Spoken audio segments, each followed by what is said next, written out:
सबको जय मसीह की। आप सबका फ्यूजन कलीसिया में स्वागत है। आप अगर हमें पहली बार देख रहे हैं तो मैं आपका स्वागत करना चाहती हूँ हमारे फ्यूजन कलीसिया में। और एक छोटा सा एक चीज़ शेयर करना चाहूँगी। अभी जैसे लॉकडाउन है और बहुत कभी कभार बहुत बोरियत भी होती है, पर मैं सच बताना चाहती हूँ परमेश्वर उसमें भी बहुत वफादार है हमारे साथ। तो मैं ऐसे ही वॉक के लिए गई, थोड़ा सामान लेने के लिए, तो मैंने देखा कि एकदम से पेड़ इतने सुंदर लहरा रहे हैं और फिर मैंने देखा चिड़िया चहक रही हैं, ची ची ची कर रही हैं। मुझे बहुत अच्छा लगा कि जनरली हम जब नीचे जाते हैं रोज़मर्रा की ज़िंदगी में ये सब देखने के लिए नहीं मिलता है। तो मैं परमेश्वर का धन्यवाद देना चाहती हूँ उसकी सृष्टि के लिए कि हम उसकी सृष्टि को एक नए रूप से एक्सपीरियंस कर पा रहे हैं। तो क्यों ना आप मेरे साथ आज आएँ और उस महान, उस विशाल परमेश्वर को हम उसकी स्तुति करें और उसकी महिमा करें गीतों के द्वारा। आकाश परमेश्वर की महिमा का वर्णन कर रहा है और आकाश मंडल उसकी हस्तकला को प्रकट कर रहा है। दिन से दिन बातें करता है और रात को रात ज्ञान सिखाती है। ना तो कोई बोली और ना कोई भाषा जहां उसका शब्द सुनाई नहीं देता है। उसका स्वर सारी पृथ्वी पर गूंज गया है। और आखिरी में वो बोलता है, मेरे मुख के वचन और मेरे हृदय का ध्यान तेरे सम्मुख ग्रहण योग्य हो। हे यहोवा परमेश्वर, मेरी चट्टान और मेरे उद्धार करने वाला। परमेश्वर, हम आपका धन्यवाद देना चाहते हैं इस समय के लिए कि आप एक महान परमेश्वर हैं और ये सृष्टि भी आपको परमेश्वर सराहती है। प्रभु महान,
oceans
धन्यवाद देना चाहते हैं क्योंकि आप एक बहुत ही ज्यादा महान परमेश्वर है।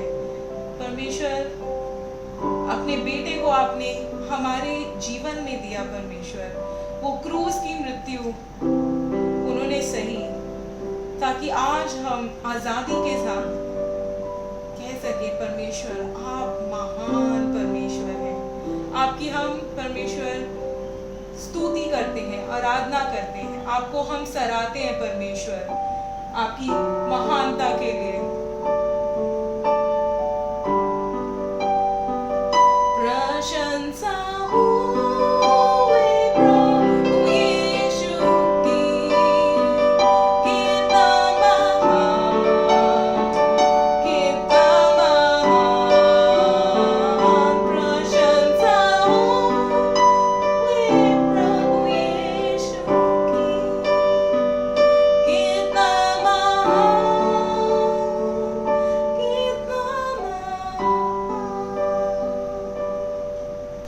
क्योंकि उसमें ईश्वरता की सारी परिपूर्णता सदैव वास करती है और तुम उसमें भरपूर हो गए हो, जो सारी प्रधानता और अधिकार का शिरोमणि है।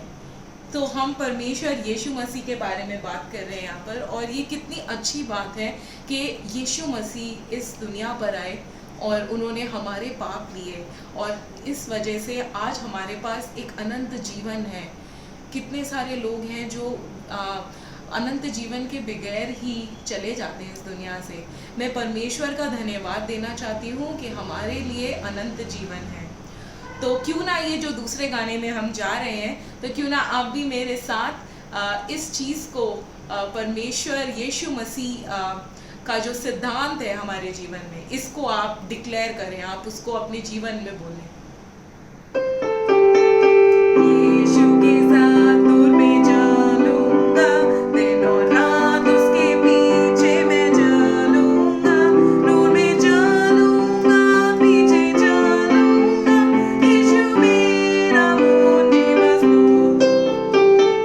चलते चलते दूर में यीशु के साथ, चलते चलते थामता यीशु के हाथ, दूर में मैं चलूंगा, फतह पाऊंगा, मैं दूर में चलता चलूंगा। यीशु के साथ दूर में चलूंगा, जब कभी आवाज उसकी सुनूंगा, उसे कहूंगा तुझे सब दूंगा, यीशु मेरा मुझे बस तू। चलते चलते दूर में यीशु के साथ, चलते चलते थामता यीशु के हाथ, दूर में मैं चलूंगा, फतह पाऊंगा, मैं दूर में चलता चलूंगा। मैं यीशु के साथ दूर में चलूंगा, ताकते ताकते रोज मदद पाऊंगा, राजो या खुशी हो या नजदीक हो मौत, यीशु मेरा मुझे बस तू। चलते चलते दूर में यीशु के साथ, चलते चलते थामता यीशु के हाथ, दूर में मैं चलूंगा, फतह पाऊंगा, मैं दूर में चलता चलूंगा। मैं यीशु के साथ दूर में चलूंगा, ताकते ताकते रोज मदद पाऊंगा, रंजो या खुशी हो या नजदीक हो मौत, यीशु मेरा मुझे बस तू। चलते चलते दूर में यीशु के साथ, चलते चलते थामता यीशु के हाथ, दूर में मैं चलूंगा, फतह पाऊंगा, मैं दूर में चलता चलूंगा। मैं दूर में चलता चलूंगा, मैं दूर में चलता चलूंगा। परमेश्वर, हम आपके साथ दूर में चलना चाहते हैं, और परमेश्वर चाहे कोई मौत हो, चाहे कोई मुसीबत हो, परमेश्वर हम आपकी ओर ताकना चाहते हैं परमेश्वर।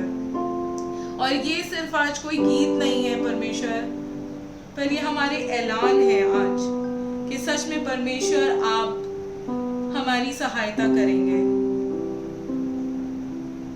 और हम आपको सब कुछ देना चाहते हैं परमेश्वर, अपना ध्यान, अपना समय परमेश्वर।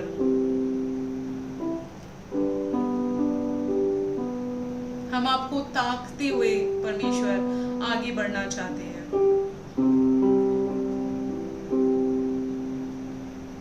ये छोटी सी विनती यीशु मसीह के नाम से, आमीन। आप सभी का हमारी इस फ्यूजन कलीसिया में स्वागत है। तालियां। कैसे हैं आप? आशा है आप ठीक होंगे। मैं भी अच्छा हूं। बहुत बहुत धन्यवाद पूछने के लिए। जो भी आप हमें देख रहे हैं पहली बार, हम तहे दिल से आपका स्वागत करते हैं हमारी कलीसिया में। मेरी आशा है कि इस आराधना के द्वारा और आने वाले वचन के द्वारा प्रभु आज आपसे बात करें। प्रभु आपको बहुत आशीष दे।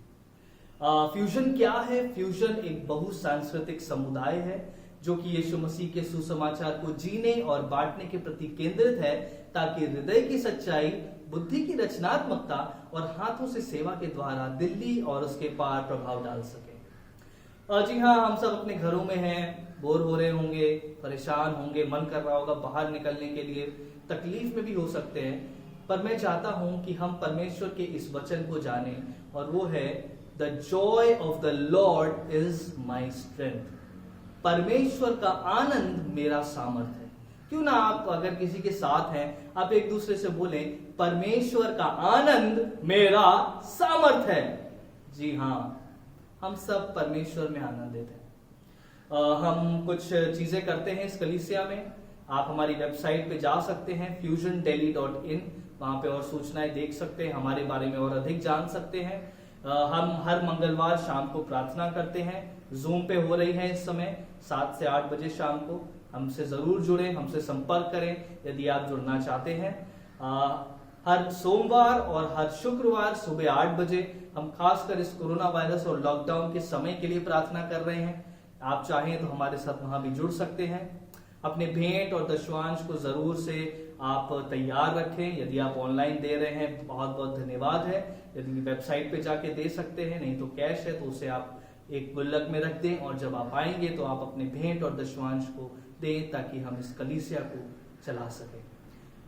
उसी के साथ यदि आज आप में से किसी का भी जन्मदिन है तो हम आपको बहुत बहुत बधाई देते हैं। यदि किसी की भी सालगिरह है आज और इस हफ्ते शादी की, तो हम आपको भी बहुत बहुत बधाई देते हैं। और यदि आज आप हमारे साथ पहली बार आज हमें देख रहे हैं, हमारे चैनल पे आए हैं, तो मैं बताना चाहता हूं कि हम बहुत खुश हैं कि आप हमें देख रहे हैं आज। और उसी के साथ हम बताना चाहते हैं कि परमेश्वर आज आपको ऐसे ही हमारे चैनल पे नहीं लेके आया है। परमेश्वर आज आपसे बात करना चाहता है, और आप क्यों ना उसकी बात को सुने। परमेश्वर आपको आशीष दे। आइए हम वचन की ओर आगे बढ़ते हैं। आप हमें इंस्टाग्राम पे भी फॉलो कर सकते हैं और सूचनाओं के लिए। आइए हम वचन पे चलें। बहुत बहुत धन्यवाद। परमेश्वर आपको आशीष दे। आप सभी को एक बार फिर से जय मसीह की। परमेश्वर ने ये खूबसूरत दिन फिर से दिया है, खूबसूरत रविवार दिया है कि हम उसके पास आ सकते हैं, उसके वचन में जा सकते हैं। आप सबने अभी आराधना करी। मेरी आशा है कि आप सबको वो आराधना बहुत पसंद आई होगी। आइए हम परमेश्वर के वचन की ओर बढ़ें, और इससे पहले कि हम वचन की ओर बढ़ें, आइए हम प्रार्थना करें। तो क्यों ना हम अपने आंखों को बंद करें, अपने सरों को झुकाएं और परमेश्वर से मांगें कि वो आज हमें बुद्धि दे, ज्ञान दे और अपने वचन में बढ़ाए। आइए प्रार्थना करें। परमेश्वर, आपको हम बुलाते हैं, आप हमारे साथ आए, हमारे बीच में उपस्थित हों, हमारी सहायता करें कि हम आपके वचन को और गहराई से जान सकें। इस समय में हम आपकी पवित्र आत्मा को पुकारते हैं बुद्धि के लिए, ज्ञान के लिए, और परमेश्वर उन बातों को उजागर करें जो हम अपने जीवन में लागू कर अपने आप को आपकी समानता में बना सके। ये प्रार्थना हम यीशु मसीह के नाम से मांगते हैं, आमीन। कैसे हैं आप सब? मैं तो अच्छा हूं। आशा है कि आप भी अच्छे होंगे। लॉकडाउन एंजॉय कर रहे हैं या नहीं? हो सकता है कुछ लोग कर रहे हैं, हो सकता है कुछ लोग बोर हो रहे हैं। हम हर रविवार आते हैं, हम मिल नहीं पा रहे हैं, हम वीडियो रिकॉर्डिंग कर रहे हैं। तो मैंने सोचा कि क्यों ना आज थोड़ा सा हम ऐसा कुछ करें कि आप और मैं एक बातचीत जैसे करते हैं वैसे कर पाए। तो मैंने एक छोटी सी क्विज तैयार करी है। और मैं कुछ प्रश्नों को पूछूंगा, फिर कुछ समय में इंतजार करूंगा, और यदि आप मुझे देख रहे हैं तो आप प्रयास करें कि इन प्रश्नों का उत्तर दें। बहुत ही सरल प्रश्न है, बाइबल से संबंधित है, और मेरी आशा है कि आप सभी को इसका उत्तर मालूम होगा। तो आप तैयार हैं? ठीक है, चलिए फिर हम इस प्रश्नोत्तर को, इस क्विज को शुरू करते हैं। सबसे पहला प्रश्न है, बाइबल में कितनी पुस्तकें हैं? जी हां, बाइबल में कितनी पुस्तकें हैं?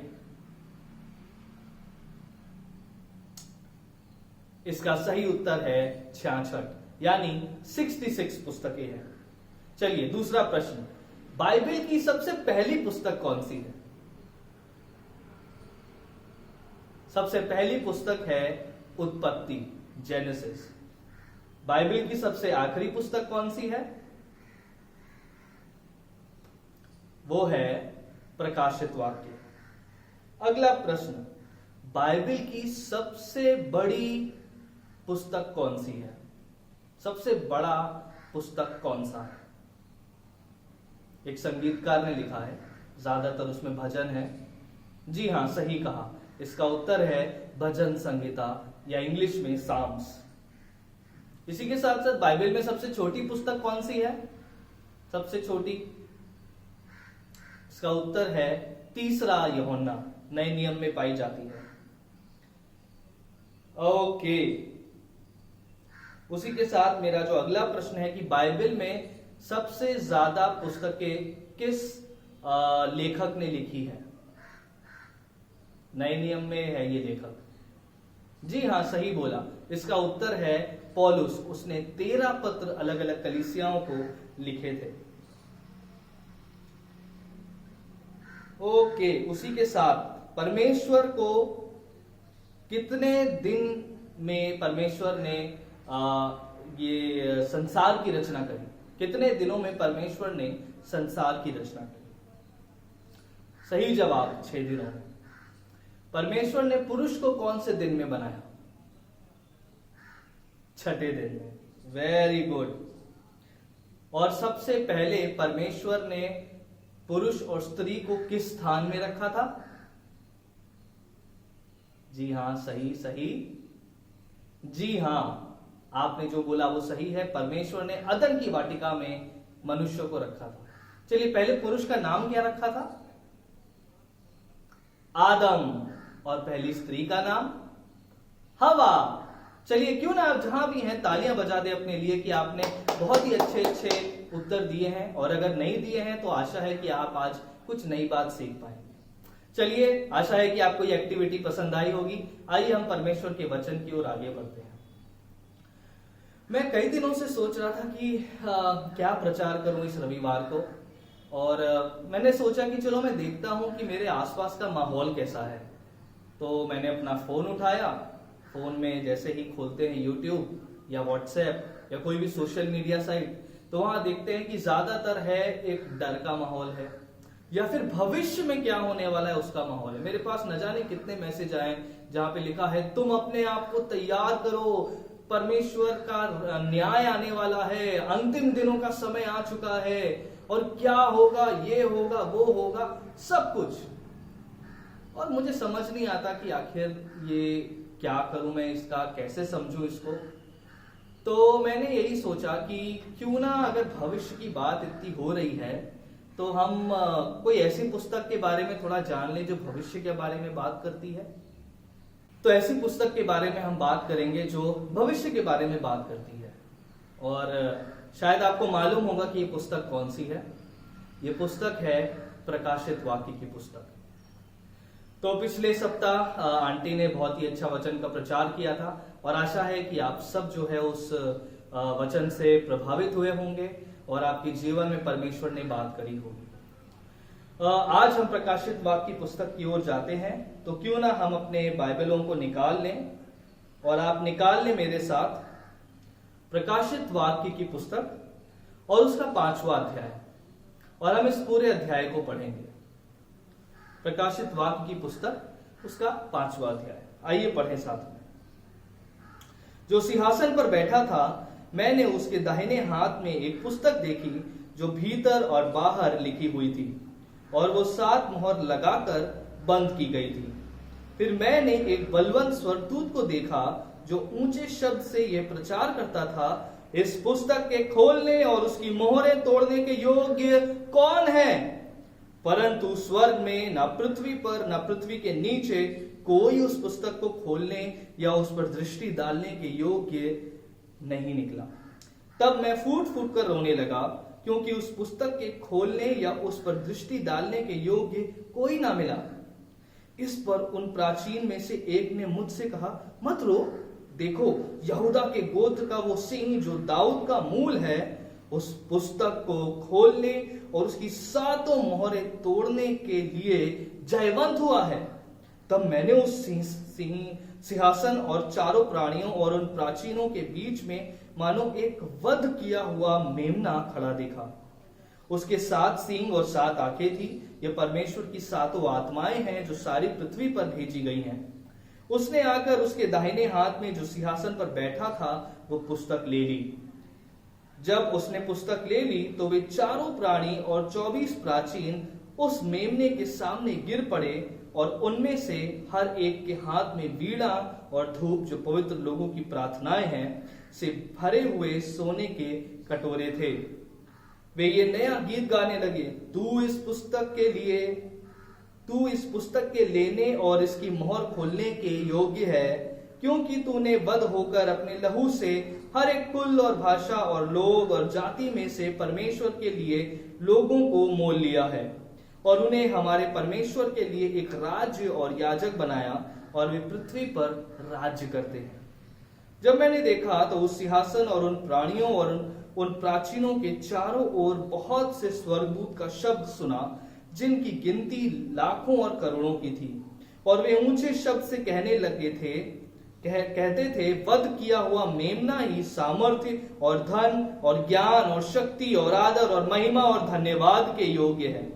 फिर मैंने स्वर्ग में और पृथ्वी पर और पृथ्वी के नीचे और समुद्र की सब सृजी हुई वस्तुओं को और उन सब कुछ को जो उनमें है, ये कहते सुना, जो सिंहासन पर बैठा है उसका और मेमने का धन्यवाद और आदर और महिमा और राज्य युगानुयुग रहे। और चारों प्राणियों ने आमीन कहा, और प्राचीन ने गिरकर दंडवत किया। परमेश्वर अपने वचन के पढ़े जाने और सुने जाने पर आशीष दे। तो थोड़ा सा मैं प्रकाशित वाक्य की पुस्तक के बारे में बता दूं। ये जो पुस्तक है ये यूहन्ना द्वारा लिखी गई है। यूहन्ना जो है वो प्रभु यीशु मसीह का चेला था, और उसको जो है वो एक टापू पे है, उसको एक सजा दी गई है, देश निकाला दिया गया है, क्योंकि वो यीशु मसीह के पीछे चलने वाला था और उनका प्रचार करने वाला था। और रोमी साम्राज्य में जो है जो भी यीशु मसीह का प्रचार करता था उसको सजा दी जाती थी। तो पटमोस टापू है, ग्रीस में टापू है, वहां पे यूहन्ना को रख दिया गया है, देश निकाला दे दिया गया है, और वहां पे उसे एग्जाइल कर दिया है। और वहां हम देखते हैं कि परमेश्वर की आत्मा यूहन्ना को ही दर्शन देती है, और वो जो दर्शन है वो यूहन्ना ने इस पुस्तक में लिख दिया है। और थोड़ा सा हमारे इस अध्याय की पृष्ठभूमि बता दें कि ये हमारी पुस्तक जो शुरुआत होती है वहां पे 7 अलग अलग कलीसियाओं को यीशु मसीह की ओर से पत्र लिखे गए हैं, जहां पे यीशु मसीह उन्हें सराहना दे रहे हैं, उन्हें चेतावनी भी दे रहे हैं, उन्हें प्रोत्साहित कर रहे हैं, डांट भी लगा रहे हैं। फिर उसके बाद जब ये पत्र खत्म होते हैं तब हम देखते हैं कि जो दर्शन है यूहन्ना का वो शुरू होता है। 4थे अध्याय में हम वहां देखते हैं कि एक स्वर्गीय दरबार है, वहां पे एक सिंहासन पे कोई बैठा हुआ है, बहुत ही महान है, और उस सिंहासन के चारों तरफ कुछ प्राचीनों की कुर्सियां हैं, वहां बैठे हैं। सामने जो है एक कोर्ट है, एक दरबार है, उस दरबार के चारों तरफ जो है स्वर्गदूत हैं, और यहाँ पे जो है लिखा हुआ है कि वो कुछ क्रीचर्स थे। बेसिकली ये जो क्रीचर हैं या ये जो प्राणी हैं ये चिरुबीम के नाम से हम इन्हें जानते हैं। तो ये भी परमेश्वर के बनाए हुए एक अलौकिक दूत हैं। और हम देखते हैं कि ये जो है एक स्वर्गीय दरबार का दर्शन है। और जो 4था अध्याय है वहां पे जो केंद्र है वो सिंहासन है, और सिंहासन पर जो विराजमान है उसके बारे में है।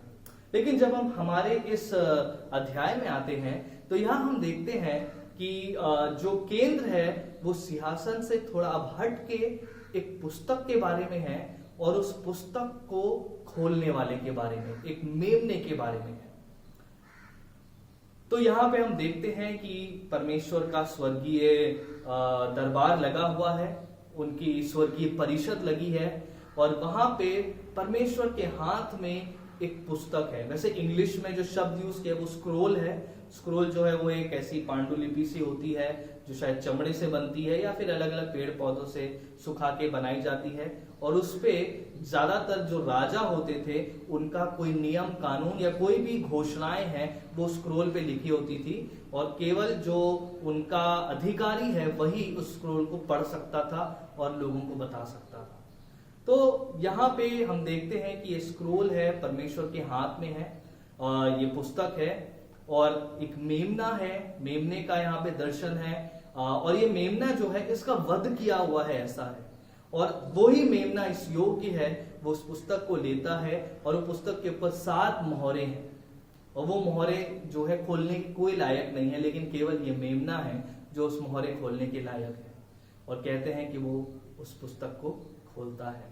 और हम देखते हैं कि सारे के सारे जो आसपास के लोग हैं उस सिंहासन पर और उस मेमने के सामने नतमस्तक होते हैं, अपने सरों को झुकाते हैं, आदर करते हैं और महिमा करते हैं। तो आइए हम आखिर इसी दर्शन से जानेंगे कि आखिर आज हमारे जीवन में ये भविष्य की पुस्तक कैसे लागू होती है। तो सबसे पहला प्रश्न जो आपके मन में आ रहा होगा वो होगा कि आखिर ये पुस्तक में ऐसा क्या है कि जो कोई इसे नहीं खोल सकता, या स्क्रोल में ऐसा क्या है। यहां लिखा है कि स्क्रोल के आगे और स्क्रोल के पीछे दोनों तरफ कुछ ना कुछ बहुत सा लिखा हुआ है, और हम स्पष्टता से तो कुछ नहीं बता सकते, लेकिन हम कल्पना कर सकते हैं कि इसमें जो भी कुछ लिखा है ये एक तरीके का योजना है। शायद मुझे जहां तक लगता है कि ये परमेश्वर की इस पूरी सृष्टि और सारे ब्रह्मांड की क्या योजना है, किस प्रकार से आगे करना है, आगे चलना है, शायद वो योजना उसमें है, और इसीलिए उस योजना के लायक कोई नहीं है, क्योंकि वो परमेश्वर की वसीहत है एक तरीके से। और मैं ऐसा इसलिए कह रहा हूं क्योंकि रोमी साम्राज्य में क्या होता था कि जब भी किसी को अपनी वसीहत लिखनी होती थी तो वो वसीहत लिखते थे और उसे 7 बार उस पे मोहरे लगा के उसे सील कर देते थे। तो मुझे लगता है कि हो सकता है क्योंकि यूहन्ना उस रोमी साम्राज्य में रह चुका है तो शायद वो दर्शन उससे रिलेट करता है, लेकिन मैं स्पष्टता से नहीं कह सकता कि इसका क्या मतलब है। लेकिन यहाँ ध्यान देने वाली बात ये नहीं है कि आखिर उस पुस्तक में क्या लिखा हुआ है, लेकिन ध्यान देने वाली बात है कि उस पुस्तक को खोलने और पढ़ने के योग्य कौन है। और वो हम देखते हैं कि वो मेमना है जो वध किया गया था, और वो मेमना है हमारे प्रभु यीशु मसीह।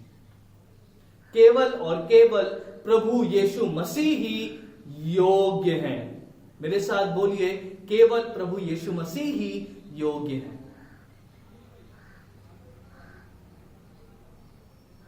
और यहां हम देखते हैं कि जब यूहन्ना रोने लगता है तो प्राचीन आके कहता है कि तुम रो मत, तुम मेरे साथ आओ। जो क्या कहते हैं, यहूदा का गोत्र का जो सिंह है उसने विजयंत करके इस पुस्तक के लायक बन गया है। अब हम कहते हैं सिंह, तो यूहन्ना के दिमाग में आओगा कि कोई बड़ा ही ताकतवर होगा, कोई सिंह के समान खतरनाक, बड़ा शक्तिशाली। लेकिन जब यूहन्ना देखता है तो उसे क्या दिखता है? एक छोटा सा नन्हा सा मेमना, वो भी ऐसा मेमना जिसका वध किया हुआ। अब वध किया हुआ का मतलब ये नहीं है कि वो ऐसे मरा पड़ा है, लेकिन इसका मतलब है कि उसके शरीर के ऊपर निशान है, उसके बलिदान करने के निशान है। और वो प्रभु यीशु मसीह के बारे में बात हो रही है कि वो आपके और मेरे लिए मरे। आप और मैं जो पापी हैं, हमारे लिए प्रभु यीशु मरे, और इसलिए आज वो परमेश्वर की उस पुस्तक को खोल सकते हैं, क्योंकि परमेश्वर ने सब कुछ यीशु मसीह के हाथ में दिया है, और इसीलिए केवल और केवल यीशु मसीह ही योग्य है। आपके और हमारे जीवन में भी यीशु मसीह ही योग्य है।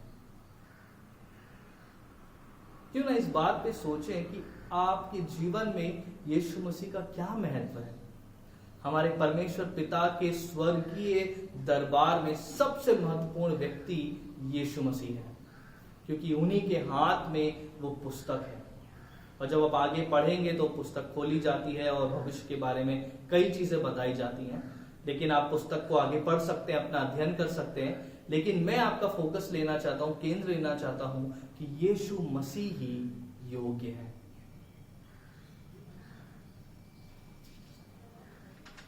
और जब हम शेर की बात करते हैं तो शेर मतलब है कि एक ऐसा जो निडर होता है, जो साहसी होता है, जो फाड़ खाने वाला होता है। लेकिन उसी के साथ साथ हम यहाँ एक मेमने को भी देख रहे हैं, जो कोमलता को दर्शाता है, दीनता को दर्शाता है। और ये कोई ऐसा वैसा मेमना नहीं है, लेकिन इसके ऊपर वध किया हुआ मेमना है, यानी कि ये एक बलिदान किया हुआ मेमना, यानी कि शक्तिशाली मेमना है। तो हम हमारे परमेश्वर के दरबार को और उनके राज्य को समझ सकते हैं कि बहुत से ऐसे राज्य होते हैं जिनका एक चिन्ह होता है ना। अलग अलग देशों के अलग अलग झंडे होते हैं, अलग अलग, यानी क्रिकेट टीम भी देख लीजिए या फुटबॉल टीम देख लीजिए, कुछ भी देख लीजिए, उनका एक चिन्ह होता है। और वो ज्यादातर चिन्ह उनकी खासियत को दर्शाता है कि अगर कोई क्या कहते हैं, शेर जैसा निडर है तो उनके चिन्ह जो है वो शेर का चिन्ह होगा, किसी का शायद भेड़िए का चिन्ह होगा, किसी का टाइगर का होगा, अलग अलग चीजों का चिन्ह लोग देते हैं ना, किसी का चील होगा। लेकिन हमारे परमेश्वर पिता के जो राज्य है उसका चिन्ह एक नन्हा सा कोमल सा मेमना है, जो दर्शाता है कि हमारे परमेश्वर का राज शेर के समान है, क्या कहते हैं, साहसी है, निडर है। लेकिन उनके राज्य का जो रिप्रेजेंटेटिव है वो एक मेमने के समान है, वो दीन है, वो कोमल है और वो बलिदान पूर्वक प्रेम से भरा हुआ है। हमारे परमेश्वर का जो राज्य है वो एक प्रेम का राज्य है, और उस राज्य के योग्य केवल और केवल यीशु मसीह है। आपके जीवन में यीशु मसीह का क्या महत्व है? क्या आप यीशु मसीह को अपने जीवन में योग्य समझते हैं? हमारे जीवनों में सबसे ज्यादा अगर कोई भी चीज मूल्यवान है तो वो प्रभु यीशु मसीह है। क्या हम अपने जीवन में अन्य चीजों को ज्यादा प्राथमिकता देते हैं, या फिर हम ये मानते हैं कि हमारा प्रभु यीशु मसीह योग्य है, मेरे आदर के, मेरे सम्मान के, मेरे परिवार से बढ़कर, मेरी इच्छाओं से बढ़कर, मुझसे बढ़कर, सारी चीजों से बढ़कर प्रभु यीशु मसीह मेरे जीवन में योग्य है? आपके जीवन में क्या यीशु मसीह योग्य है या नहीं, ये बात आप क्यों ना सोचें।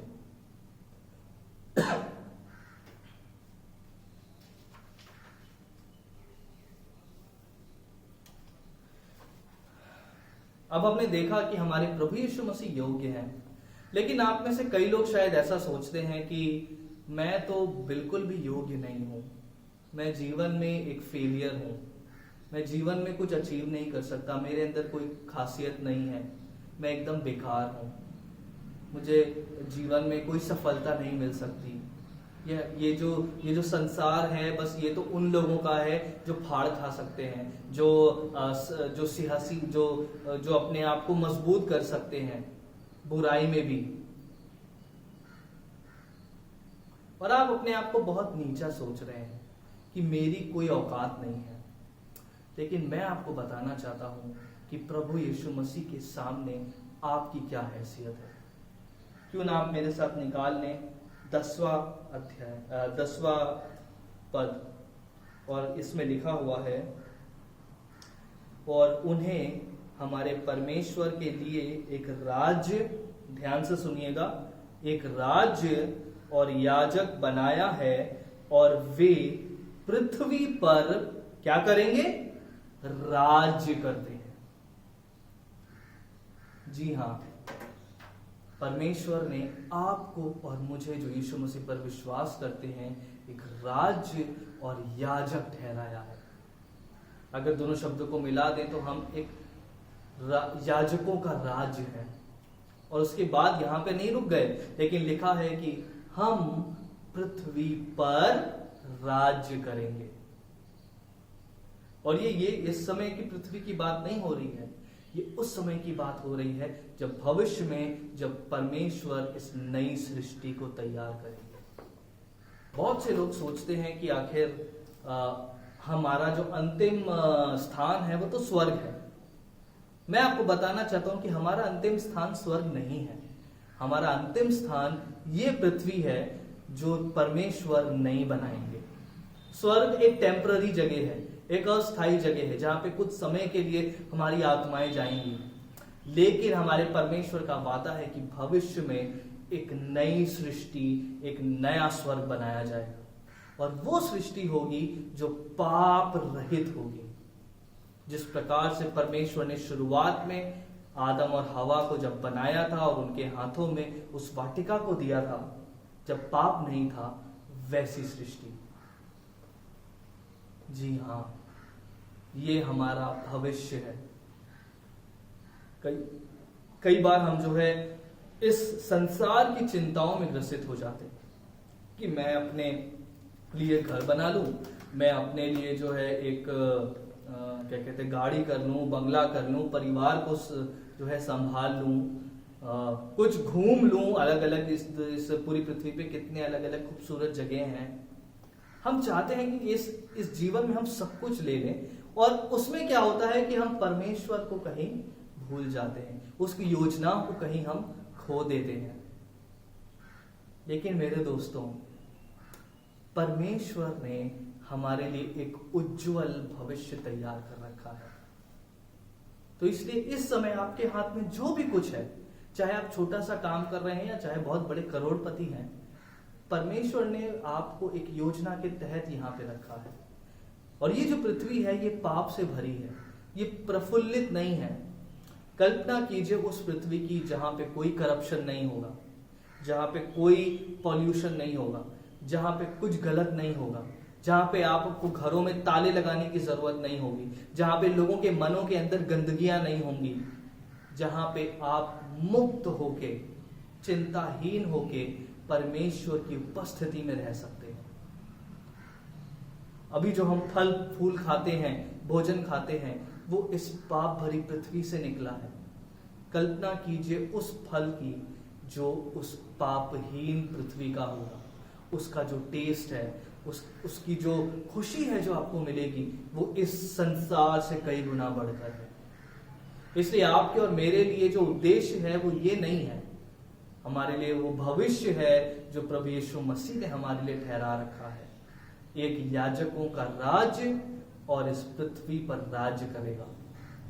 जी हाँ, आप परमेश्वर के लिए बहुत मूल्यवान हैं। कहीं ऐसा ना हो कि इस संसार की चिंताओं में आप परमेश्वर को और उसकी योजनाओं को भूल जाएं। परमेश्वर ने आपके हाथ में जो दिया है, सब जो नौकरी दी है, जो परिवार दिया है, जो भी कुछ दिया है, उसको लीजिए, धन्यवाद कीजिए और परमेश्वर से मांगिए कि वो परमेश्वर आपके हाथों में जो उसने दिया है वो आपकी सहायता करे कि आप उसे अच्छे से प्रयोग कर सकें, अच्छे से फलवंत कर सकें और परमेश्वर को महिमा मिले उससे। और आपको अपने आप को नीच सोचने की जरूरत नहीं है, क्योंकि आप एक याजकों का राज्य है जो राज्य करेगा इस आने वाली पृथ्वी पर, और ये हमारा भविष्य है। एक ऐसी पृथ्वी जो वायरसों से भरी नहीं होगी, एक ऐसी पृथ्वी जहां पे कोई अंत नहीं होगा, कोई बीमारी नहीं होगी। हो सकता है कि इस समय आप जो है किसी अपने खास व्यक्ति जो है आपके जीवन से चला गया है, आप दुख हैं, परमेश्वर को प्रश्न पूछ रहे हैं। परमेश्वर का वादा है कि वो सब मसीहों को एक करेगा।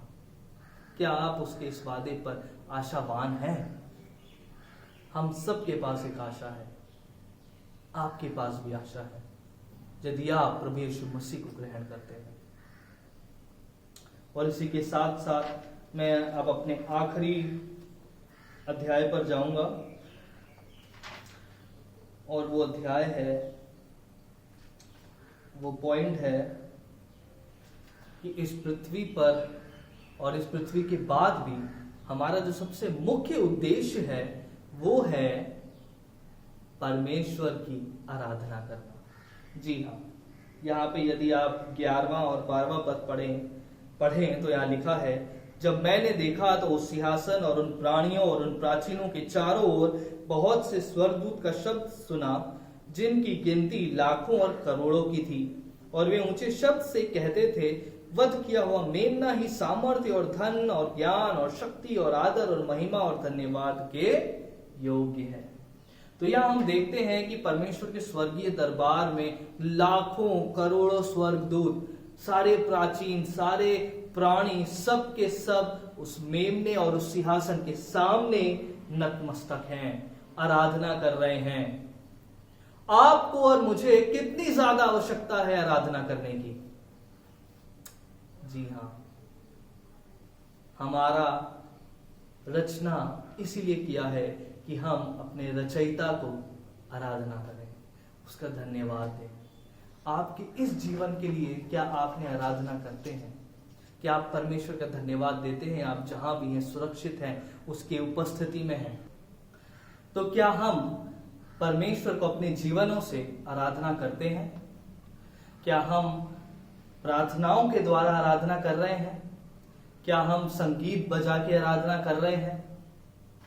क्या हम प्रतिदिन अपने व्यक्तिगत शांति के समय में परमेश्वर के साथ आराधना कर रहे हैं? क्या हम अपने कामों से आराधना कर रहे हैं? ध्यान रखिए कि हम एक याजकों का राज्य है, और याजकों का काम होता है आराधना करना राज्य में।